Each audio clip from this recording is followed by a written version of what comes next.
Nah, jadi kita menduga pengacara ini adalah mafia. Kenapa? Berani dia menipu klien saya, menggelapkan uangnya 1,2 M. Pemirsa, laporan dugaan penipuan dan perbuatan curang terkait dana 1,2 miliar rupiah masuk ke Polda Sumatera Utara. Laporan diajukan Mertua Sidebang yang mengaku menyerahkan uang tersebut untuk keperluan pendampingan dan pengurusan perkara hukum. Pihak yang dilaporkan dalam dokumen laporan tercantum dengan inisial MARA. Pada Rabu 26 Agustus 2026, Mertua Sidebang didampingi dua kuasa hukumnya datang ke SPKT Polda Sumatera Utara. Laporan Mertua tercatat dengan nomor STTLP-1426-1426 Romawi 8-2026 Polda Sumatera Utara. Dalam laporannya, Mertua menyebut telah memberikan dana 1,2 miliar rupiah secara bertahap. Menurut pengakuannya, pendampingan hukum yang diharapkan tidak berjalan sesuai dengan kesepakatan. Hansi Lalahi selaku kuasa hukum Mertua menyebut ada 5 nama berinisial yang menurut keterangannya memiliki keterkaitan dengan perkara tersebut. Namun dugaan tersebut termasuk penyebutan nama-nama masih berdasarkan keterangan pelapor dan kuasa hukumnya. Hal itu masih perlu dibuktikan melalui proses hukum. Bahwasannya 5 pengacara ini berinisial MC, JK, MARA, MFA, NA. Nah, 5 pengacara ini, oknum pengacara telah mengambil uang klien saya. Klien saya 1,2 M. Tantangan surat kuasa, ditantangan kuasa di luar daripada uang surat kuasa. Nah, uang 1,2 M ini untuk apa? Untuk pengurusan perkara.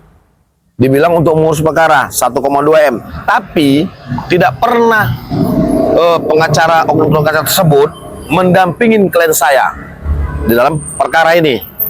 Nah, jadi kita menduga pengacara ini adalah mafia. Kenapa? Berani dia menipu klien saya, menggelapkan uangnya 1,2 M. Kita sedikit Pak, kronologi sampai kena itu seperti apa Pak? Kemarin kita ada pemeriksaan, jadi kita menggunakan PH yang disebutkan oleh pengacara tadi. Jadi ada 5 nama disebut.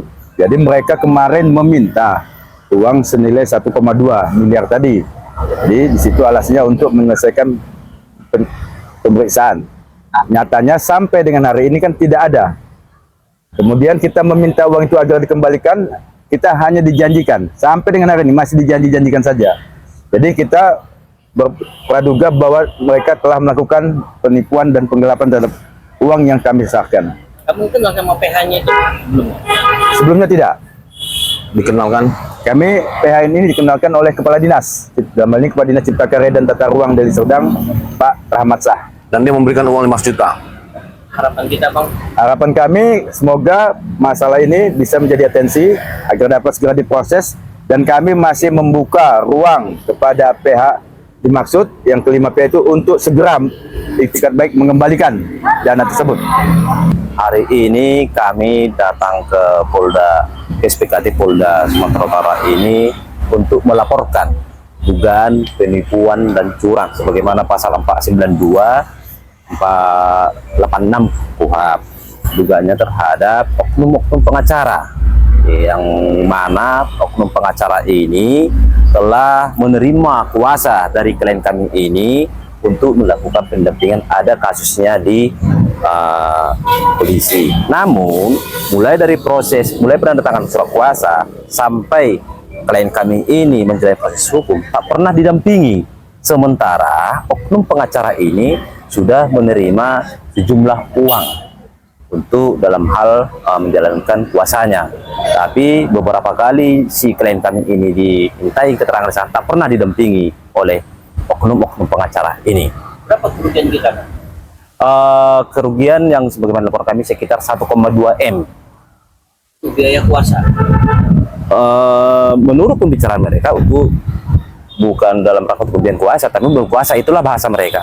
Ada nggak niat untuk melaporkan ke OA-nya Pak? Ya tentu kami juga punya niat untuk melakukan ke OA-nya, seakan-akan tergantung nanti dari penyelidikan dulu. Kita tunggu penyelidikan apakah nanti diarahkan dulu ke OA-nya atau ini juga diproseskan dulu, kira-kira begitu. Martupa dalam laporannya mengacu pada pasal 492 dan atau pasal 486 Undang-Undang Nomor 1 Tahun 2023 tentang KUHP tindak pidana penipuan dan penggelapan. Adapun pengacara berinisial MARA yang disebut dalam laporan belum memberikan tanggapan ketika dikonfirmasi melalui pesan maupun panggilan WhatsApp hingga Rabu malam. Selanjutnya, aparat penegak hukum berwenang menelusuri kebenaran laporan dan bukti-bukti yang telah disampaikan.